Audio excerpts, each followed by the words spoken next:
कमी रह गया जो आपका भाई का नामांकन रद्द कर दिया गया है? कमी कुछ नहीं रहा है इसमें। जैसा है कि उपेंद्र रविदास से इतने लोग डर गए थे कि उनसे बहुत ज्यादा डर के वजह से प्रशासन को कोऑपरेट करके 28 तारीख को नॉमिनेशन होने वाला था, 27 तारीख को उनको गिरफ्तार किया जाता है और उनको जेल भेज दिया जाता है। 28 तारीख को जब हम कोर्ट पहुंचे तो न्यायालय के द्वारा परमिशन मिला कि नॉमिनेशन करा लीजिए। तो नॉमिनेशन कराने का टाइम था 3 बजे लास्ट। तो प्रशासन के द्वारा एसपी का बॉडीगार्ड नहीं पहुंचने के कारण वहां हम लोग बहुत बेसब्री से इंतजार कर रहे थे। उसके बाद में हमारा एडवोकेट ने जेलर से भी बातचीत किया। बहुत प्रयास करने के बाद 3 बजने में 12 मिनट बाकी रहा करके हमारे भाई को वहां पर लाया गया। डीएम के सामने नॉमिनेशन का पूरा फाइल फॉर्म हुआ है, वो शपथ लिए हैं, नॉमिनेशन हो गया था, सब कुछ फाइनल हो गया। आज 30 तारीख को 11 बजे का टाइमिंग था, हम वहाँ 10 बजे पहुँच गए। जो भी पेपर था हमने जमा कर दिया। जमा करने के बाद में 11:15 में कहता है कि आपका नॉमिनेशन रद्द हो गया है। हमने पूछा किस कारण से हुआ है, बोलता है आपका पेपर में मिस्टेक है। हम बोला पेपर का मिस्टेक बताइए, मुझे कुछ टाइम दीजिए। बोला कोई टाइम नहीं देंगे हम। हमने एडवोकेट को लेके गया, उनको भी टाइम नहीं दिया है। मतलब ये कुछ पॉलिटिकल दबाव से और इसमें पूरी प्रशासन का मिली भगत से हमारा भाई का नॉमिनेशन रद्द हुआ है। हालांकि आपका भाई नामांकन से पहले एक पार्टी का विरोध बताया था वीडियो के माध्यम से कि वो दास नहीं यादव है। कहीं लगता है कि उसके विरोध के कारण ये ऐसा सारा घटना घट रही है? हाँ, हो सकता है, हो सकता है, इसमें कोई दो राय नहीं है। क्योंकि अगर इस तरह का 27 तारीख को गिरफ्तार होता, 28 तारीख को नॉमिनेशन होता, ऐसा तो घटना मैंने इतना जल्दबाजी में कहीं नहीं देखा है। और 30 तारीख को रद्द कर दिया जाता है।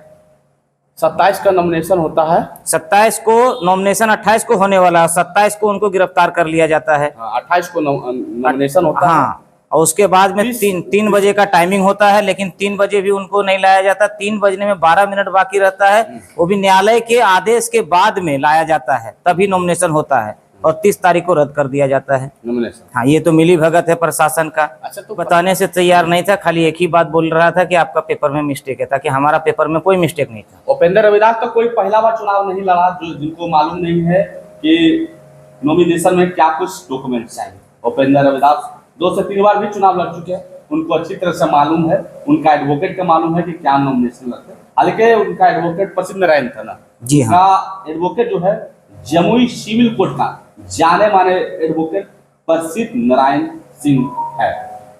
वो भी एक अच्छे एडवोकेट है, कई लोगों के नामांकन भी किए हैं, कई मुखिया एमएलए एमएलसी को भी नॉमिनेशन में उन्होंने हिस्सा बने हैं। लेकिन आखिर क्या वजह रह गया? क्या कुछ लगता है राजनीतिक दबाव वगैरह? राजनीतिक दबाव है ना, राजनीतिक दबाव के कारण ही ऐसा किया गया प्रशासन ने। तो क्यों करेगा ऐसा प्रशासन? अच्छा, ऐसा तो नहीं करना चाहिए, क्योंकि कल नॉमिनेशन है और आज उनको गिरफ्तार कर लिया जाता है बिना कोई कारण का, बिना कोई वजह का। अगर कारण है तो सीसीटीवी फुटेज बताए, कोर्ट में जमा करें। यही तो बात है, डर के वजह से।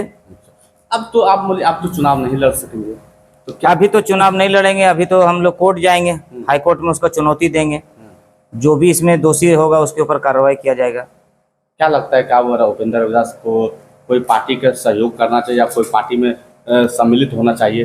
किस पार्टी में आप लोग सम्मिलित? हम सोमवार को हमारा भाई बाहर आएंगे। हाँ। उसके बाद हम लोग विचार करके हम किसी एक पार्टी को समर्थन करेंगे। अच्छा, किसी एक पार्टी को समर्थन? हाँ, हम लोग विचार करने के बाद मतलब पार्टी का समर्थन कीजिएगा? करेंगे, हाँ। पॉलिटिकल का भूमिका निभाएंगे हम लोग, हाँ।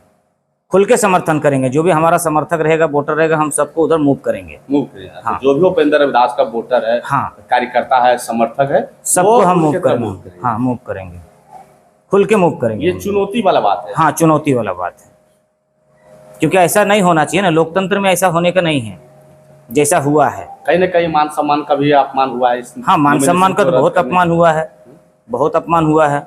वो तो हम लोग समझ रहे हैं कि ऐसा नहीं होना चाहिए, लेकिन किया गया है, तो देखते हैं उसका आगे क्या होता है।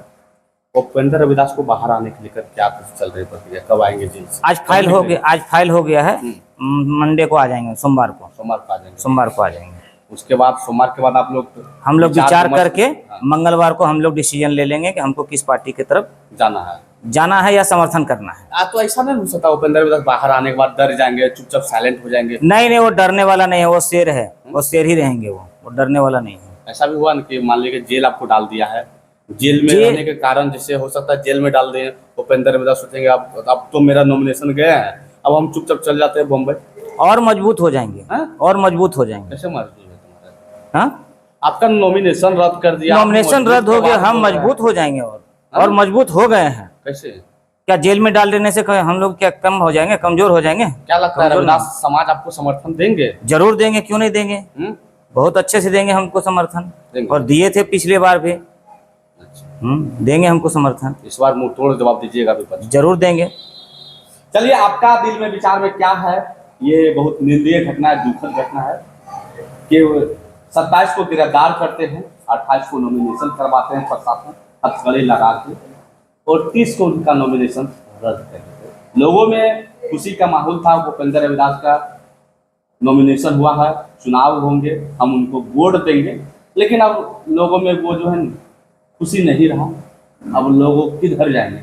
ये उपेंद्र रविदास पर डिपेंड करता है कि वो अपने समर्थक, अपने कार्यकर्ता, अपने दल और अपने जो भी उनका वोटर है वो कहाँ लेके जाएंगे, या फिर राजनीति को समाप्त कर वो बम्बई चले जाएंगे।